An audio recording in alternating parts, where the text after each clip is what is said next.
Class మంచిగా ఆ paper Hari sir చాలా పేషెన్స్తో చెప్పిండు. అసలు మా క్లాస్లో సార్ కూడా మీకు ఎప్పుడు అర్థం కాదు, ఎన్నిసార్లు చెప్పినా అర్థం కాదని తింటుండే.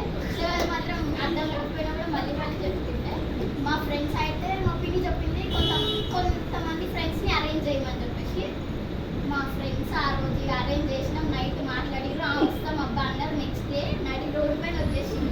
సార్ వాళ్ళేమో చాలా దూరం నుంచి వచ్చి మీరే వేడుస్తున్నారు రోడ్డు పైన. మీరేమో అందరు తీసుకొస్తా అని చెప్పిన.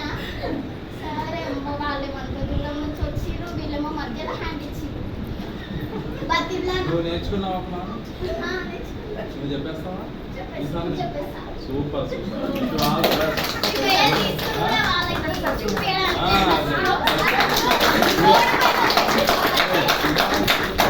ఈ ఒక్క మెడల్తో 10 జాయినింగ్ చేస్తాం. తిరగలేదు. రోడ్ పైన వదిలేసిర్రు. సరే మేము సక్సెస్ అయిన తర్వాత వాళ్ళే వస్తారు, ఎట్లయితే పోయి అట్లనే వస్తారు. సో అట్లా అని చెప్పి జాయిన్ అయినాము. ఇంకా ముందుకు పోవాలని అనుకుంటున్నాను. వెళ్తా, నేను అనుకుంటే ఏదైనా చేస్తా.